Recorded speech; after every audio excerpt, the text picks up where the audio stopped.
Essa é uma ótima pergunta.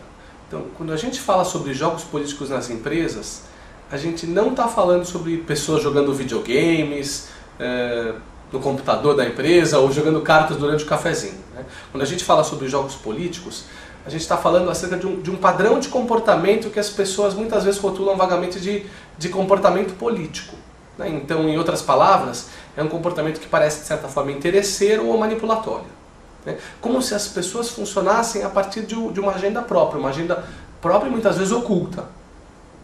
Então, quando a gente começou a estudar esse tipo de comportamento, a gente descobriu que o que é descrito como politicagem na empresa, na realidade, toma a forma de jogos políticos, né?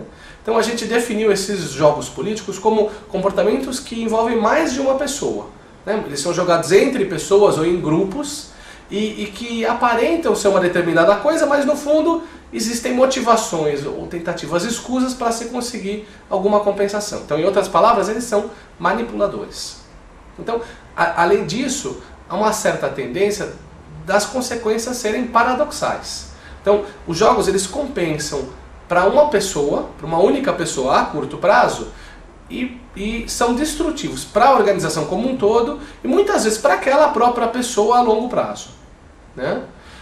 Então esses comportamentos, eles também, o que a gente percebe é que eles são formadores de hábitos. Então as pessoas elas repetem os mesmos jogos continuamente e eles são contagiantes, né?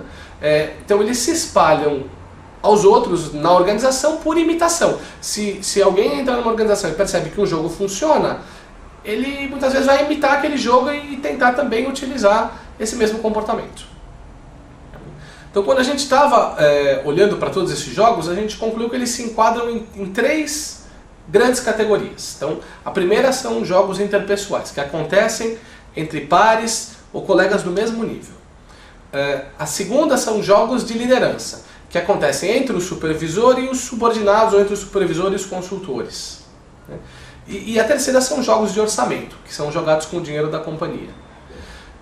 Todos esses jogos, têm um efeito tremendamente negativo sobre a produtividade, sobre a criatividade e sobre o clima e a sensação de felicidade que as pessoas têm na organização.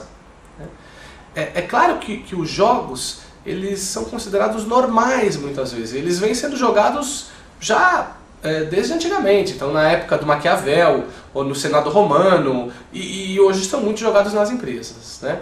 O que a gente quis explorar realmente foi que os tipos de jogos que existem, falar um pouco sobre esses tipos de jogos, o quão eles são destrutivos para as empresas e o que pode ser feito para minimizar os efeitos que esses jogos causam nas nossas companhias.